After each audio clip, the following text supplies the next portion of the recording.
I'm Doug Holtz-Eakin, President of the American Action Forum. Medicare is a federal health insurance program for America's seniors. It's one of our largest spending programs and a crucial part of the social safety net.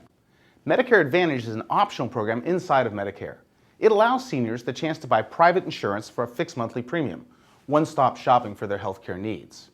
Because seniors have the option of choosing Medicare Advantage, and because they have to pick among the plans, there's competition to produce quality already. But in the Affordable Care Act, the government attempted to improve the quality of Medicare Advantage by instituting something called Pay for Performance. They called it the Medicare Stars Program. Now, in principle, a Pay for Performance program is very simple. It takes 4 steps. Step 1, set up the incentives. What criteria will we use to measure high quality? Cholesterol screenings, cancer screenings, keeping blood pressure in check, what might they be? Having set those up, let's go treat the beneficiaries. And then, when we're done, check those outcomes to see if they meet the quality metrics, and when they do, provide bonuses to the Medicare Advantage plans for high quality care on those patients that they have treated. Pretty simple. What could go wrong? Well, some things even the government screws up. Here we go. Instead of treating patients second, they made treating patients first. And then, once the treatments were done, they set up the criteria. Now, there's nothing wrong with this that time travel can't solve, but in the absence of time travel, it's pretty hard to get good incentives for treatment if it's already happened and you set up the criteria second. That's the way the Medicare Stars program is working. Worse than that, where we think we should check the outcomes and send the bonuses to people based on those outcomes, in practice, the outcomes were baked in the cake and the bonuses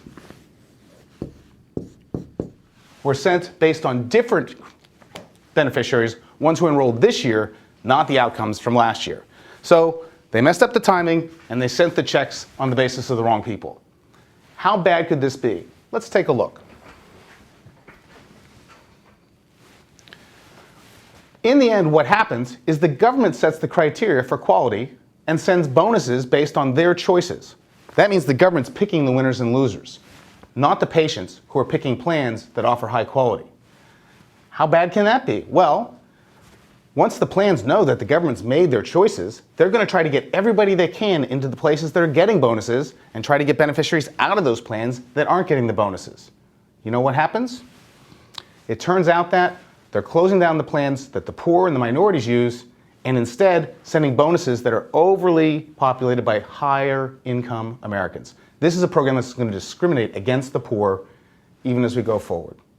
And then last, suppose you set the criteria in a way that no one can possibly reach them. You might think that's hypothetical, but that's actually happened in some cases. Well, then you can't send bonuses. And if you can't send bonuses, the plans can't survive, and you can use Medicare Stars as a tool to starve Medicare Advantage, take private competition out of the Medicare system exactly at the time when we need more competition, and use this as a disguised way to ration the care. That's Medicare Stars, a simple idea, pay for performance, that the government turned into a picking winners and losers game that hurts the poor and starves an important program. I'm Doug Holtz-Eakin.